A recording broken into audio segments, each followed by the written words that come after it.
Welcome to young moon Tamil stories.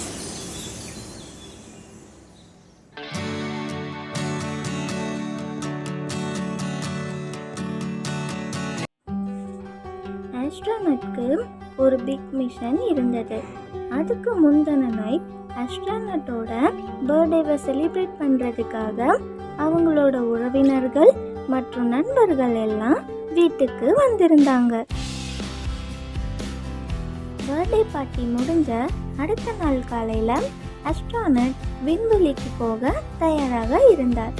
அப்போ அவர் தன் தலையை சீவும் போது சீப்பில் இருந்த எறும்பு அவரோட சுருட்ட முடியினால தலையில மாட்டிக்கிச்சு. பிறகு அவர் விண்கலத்துக்கு வந்து சேர்ந்தார். பூமியின் வளிமண்டலத்திற்கு அப்பால் அவரை அழைத்து செல்ல ராக்கெட் அமைக்கப்பட்டது.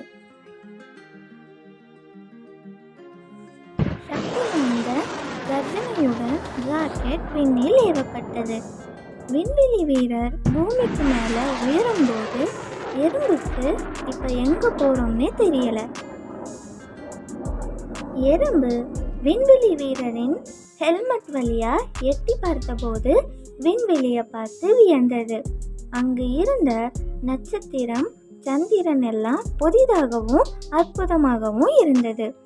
பூமியில் உள்ளவங்க பார்க்க முடியாத காட்சியை ரசித்து பிரமித்தது. விண்வெளி வீரர் சந்திரனில் தனது பணியை முடித்தார். விண்வெளி வீரர் சோர்வுடனும் மகிழ்ச்சியுடனும் வீடு திரும்புகிறார்.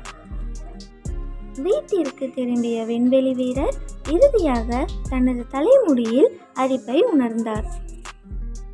அவர் சீவும் போது எறும்பு மெதுவாக ட்ரெஸ்ஸிங் டேபிளுக்கு பத்திரமாக திரும்பியது.